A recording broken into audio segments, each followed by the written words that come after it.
Hello friends, Clage back, another Punishing Grey Raven video today, and once again, I finally get to do test server previews for you all. The content creator liaisons have informed me that we now get to show test server stuff again prior to release, which means now I can preview patches for you all again, and I'm very happy about that because a lot of you seem to like these videos and like knowing what's coming down the pipe so you can better prepare for each new patch and all that good stuff. So we're going to go through with what's available thus far on the test server so you can kind of plan ahead and get ready for our upcoming new character. And with that, let's go ahead and talk about our new character, Nirvatia Dirge. Not sure if it's Nirvatia, Nirvatia. I'm going to try and find an accurate pronunciation before I do the guide because I do like to attempt to not be the whitest person in the world and pronounce everything incorrectly. But I'm just going to go with Nirvatia for now for simpleness. But Nirvatia will be available with this patch, and she is available entirely for free. So let's talk about how you are going to do that. Just like Teddy before her, the service shop will have Nirvatia available, 50 of her character shards, as well as a copy of her 6-star weapon and her cub. And in addition to this, this is the same service shop that Teddy was in. If you happen to have missed any of Teddy's free stuff during the service shop on her patch, you will be able to go in and purchase that as well, unless this changes from the test server. But my guess is this is going to be accurate to the release. There's no reason for it not to be. So if you missed anything from Teddy, you get another chance on that while also cleaning out Nirvatia's stuff as well. She also goes into the voucher shop immediately as a free character, so you'll be able to get shards that way. And to get free copies, or the free copy of her via the service shop, we once again will have these service missions back in the mission tab for you to complete. These are all pretty straightforward. They involve doing the new event modes as well as doing your weeklies and dailies, and some of these will reset every week to make sure you can build up enough of the service shop currency to clear out everything related to Nivratia's release. But it does not stop there. It actually gets a little bit better. So just like Teddy, you can roll on Nirvatia if you want to get extra copies and get her to higher evolution ranks right out the gate. But this time, rolling comes with bonuses for each number of pulls you do. Every 20 pulls, you get some kind of reward for rolling on Nirvatia, and these are not dinky little rewards. These are actually quite good. Every 60 pulls, so if you go to pity at any point on Nirvatia, you're just going to get back 3,000 orange cards. That's effectively just means you get back a fifth of your rolls on any copy you go to pity on. So that is a pretty good deal. That means going and getting an extra copy of her can at worst cost you 12,000 orange or black cards, however you choose to do it, whatever you've got available in your account. But along the way, you also get other stuff. At 40 pulls, you get a free copy of the 6-star weapon, which is effectively a free resonance item for her, since you can get her 6-star weapon out of the shop, or a resonance for any other character that you've been wanting to get a weapon resonance on. But this is effectively a free 6-star weapon. That's 7,500 red cards if you go to pity on a weapon and hit the weapon you want. So if you just go and get one copy like you would of a normal S rank with Nirvatia, you're effectively getting back 10,500 cards worth of value and getting a copy of her. And if you roll one copy of her and get her copy out of the shop in the service area and pick up her pain cage skulls in the pain cage shop, you can get her to double S3 immediately for free. Like, as long as you have enough rolls to roll on the banner to get one copy, you can get her to double S3, her 6-star weapon, and her cub. So this is going to be a very, very friendly free-to-play character. And for those of you that want to get her to triple S and beyond, she's going to be much cheaper to do so than the average character. So big fan of what they're doing with the rolls and everything. It looks like Nirvatia is going to be very, very easy to get to decent ranks. And I should note that if you want to go really hard on the pulls, these rewards go all the way up to 900 pulls. I don't know why you would want to do 900 pulls for a free character, but if you're a whale and you're going straight to triple S plus, I mean, you get a lot back for your buck on this one. So very, very generous overall of Kuro. And this, to me, kind of signals that this is what the new format is going to be, at least for a while, where we get a normal S rank release, and then the next patch, instead of getting an A rank character, we get a free S rank. We got Teddy as a free S rank, we now get Nirvatia as a free S rank, and if every other patch is just going to be you get a free S rank as long as you're willing to do the service missions and clean out the shop and stuff, seems like a pretty good deal. Seems pretty friendly to free-to-play players and all that.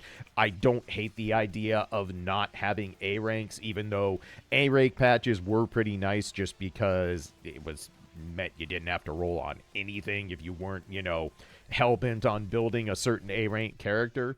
So if this is going to be the format moving forward, I think that's pretty fair and overall fairly generous when it comes to making sure that even free-to-play players can keep up with getting meta characters. So far, I'm a pretty big fan of what they're doing with the banners, and I think this is going to be a good patch for anyone who is trying to save up BC, who is playing completely free-to-play, or who just wants to save for some of the other units we have coming down the line that were already announced to start the year. We have Alpha on the way, we have Kamui with a new frame on the way.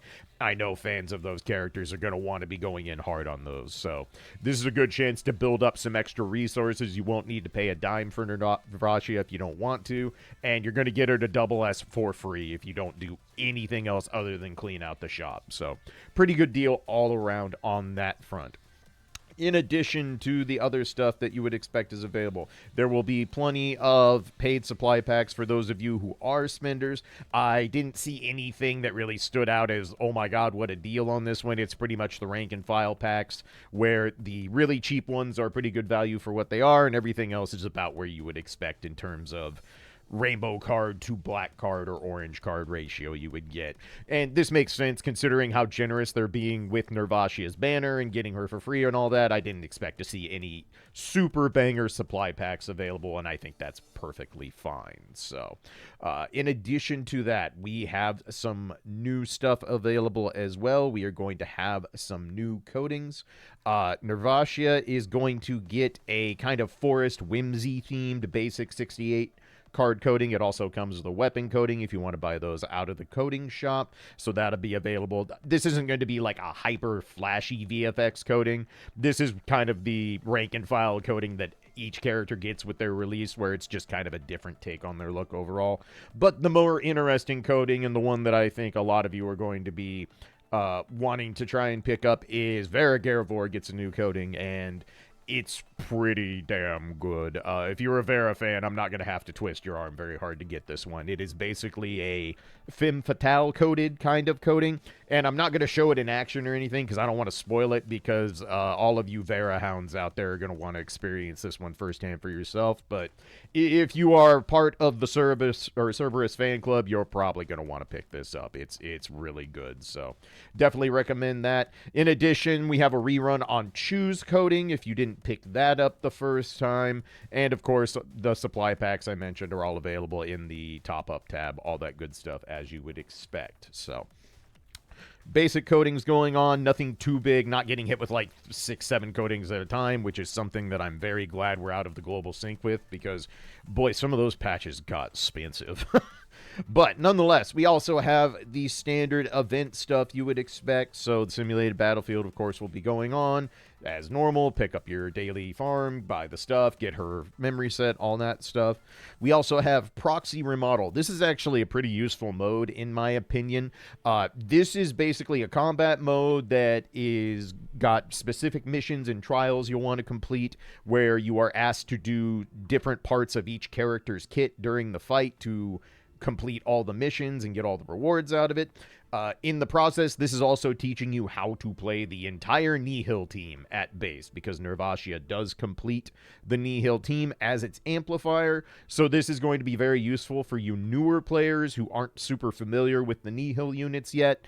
If you want to get to know them better, I definitely recommend going through this mode and taking notes on how each character plays. And in addition, completing stuff in this mode gets you service rewards, gets some of the service missions knocked out. That'll help you pick up Nirvatia shards and her weapon and cup much faster. So definitely recommend you come in here and take care of this event mode. We also have a more puzzle chill game style event mode with Cyber Checkmate. This is not actually the chess game that we have had multiple times in the past. It's something different. So just a good chill fun minigame as we get pretty much with every patch, but this also will have service missions tied to it. So definitely recommend you come in here and knock this out when you have time, as that will help you get your stuff for Nirvatia taken care of quicker and get the shop cleaned out even sooner. Awakening Tundra has also gotten a new ending, so if you've been hunting to 100% Awakening Tundra to get all the rewards out of it, to get all the endings figured out so you can read through the lore, as we have seen in the past, more often than not, at least in some way, shape, or form, the stories of the alternate event or the alternate gameplay modes do tend to tie into the main story in some way, even if it's only tangentially. So if you're looking to get the last ending showing up in Awakening Tundra so far, that'll be available here as well. Other than that, it's pretty much a pretty rank and file patch, and this kind of makes sense. I think what we're effectively getting here are A rank patches in disguise. If you played PGR, back before the global sync and didn't ever experience, or excuse me, if you didn't play before the global sync and you've never experienced an A rank patch where it is just an A rank and nothing else, those patches tend to have a lot less overall content. They tend to be a little bit more low key, low stakes than the big patches, because oftentimes the character would not heavily contribute to the story right then and there. That has changed as we've gotten later into PGR's story, but in the past, the A rank characters tended to be kind of side story characters, even though there's not really any side stories in PGR. It all kind of ties together, but it wouldn't be considered quote unquote a main chapter, and that's kind of what this feels like overall. It's like an A rank patch, but we're getting an S rank character that will obviously be meta. It fills out a team that has been lacking an amplifier since the word go, and that's going to be really useful for everyone to get on board with and finally have a full Nihil team. I should note that Nirvatia, like the other Nihil members, just has disruption as her elemental effect. This is the elemental effect that allows Nihil characters to blast through the equilibrium fields, the special purple barriers that go on Nihil stages with enemies. So she does not have a traditional elemental effect, so not going to be part of any Ultima Slash, Plasma Beam, all that kind of stuff will not be applicable to her kit, which I think is perfectly fine. Not having to go through an entire elemental effect, I'm not that sad about it. Disruption does what it does, and you don't really have to do anything cute to utilize it. So, all in all, pretty good patch, it looks like, out the gate. If you are a free-to-play or low spender, I think this patch is going to be incredibly high value for you. Getting an S-rank amplifier that you can take to double S for free, take to double S3 by rolling a whole single copy off the banner while you're getting rewards for doing so up front. And a character that, if you want to get to triple S to get the triple S amplifier bonuses out the gate, probably will not be that hard to do so if you're just willing to save up some vouchers and make sure you knock out all the service missions and all that good stuff. So if you are a low spender or free to play, this is going to hook you up pretty good, in my opinion. So that pretty much covers it, though. This is a pretty basic patch out the gate. Obviously, this is not everything that's going to be in the patch, because the test server is very much in the early stages of when the patch would release. If you've played PGR for any amount of time, you know that we typically get more event modes unlocked, new things unlock as the patch goes on. So I expect we'll see those a couple weeks after the launch, and there'll be some new event modes and new things to get rewards out of. Many of those will probably also tie into the service shop. So again, make sure you're checking those service missions every day and every week when they reset, to be sure that you can get enough currency to clean out everything in the service shop, especially if you missed anything with Teddy's patch and you want to go pick that stuff up in the process as well. But for now, I need to go back and start working on the Nirvatia guide. I've tested her a tiny bit, so I still have a lot to take notes on and learn. I will say, for those of you who are fans of scythe-based combat, this is our first S rank ever who uses a scythe as their main weapon. We have had scythe users in the past. We have not had one that I can remember since Haikma, and that was a long time ago. And Haikma's a uniframe, so many of you have never even touched her outside the weekly guild siege mode. The only other scythe-based character I can remember that we've ever had is OG Isla, Tank Isla, the physical tank. So, Scythe fans, your wait is over. You get a new character, and she's going to be meta and on a team that needs her. So, look forward to that. But I have a lot of labbing to do. My plan will be to have the Nirvatia guide up as the patch goes live, so you can have that ready and start learning how to play her right when she's available. And yeah, that pretty much covers it. So I'm going to get back in the lab, get back to work. As soon as I finish up the Nirvatia guide, I'm going to be going back to work on the Evernight Beat lore videos, so I will be continuing work on that as I do stuff for the patch. But yeah, just wanted to get this preview video out because I just got test server access last night, got everything downloaded today, and I wanted to start doing these videos again because, like I said, in the past, y'all have been very receptive of these videos and have appreciated getting the heads up on what's going in. And I do want to give a quick shout out to Kuro and the liaisons. They listen to the feedback, and letting us do these preview patches, I think, is just good for everyone long term. It's not overly spoiling anything. We all know that Nirvatia is the next character. We know she's going to be available for free. It's just nice to be able to explain it in detail so you know what you're getting into. But as always, if you got any questions or anything isn't super clear, feel free to leave those down in the comments. What are your plans for Nirvatia? Are you going to go super hard and take her to Triple S and beyond because it's going to be fairly cheap to do so? Are you just going to get your free copy, get her to Double S with the 6-star weapon and Cub? Let me know those plans down in the comments. And if you have any things you want details on that I didn't explain, feel free to ask those as well. But for now, back to the lab for me. I'm going to get to work, and as always, I appreciate all y'all's feedback and support. If you want to do the YouTube garbage, like, comment, subscribe, it's always appreciated. It's never necessary, and that's going to do it for this one. So y'all take care. I'll catch you in the next one, and peace for now.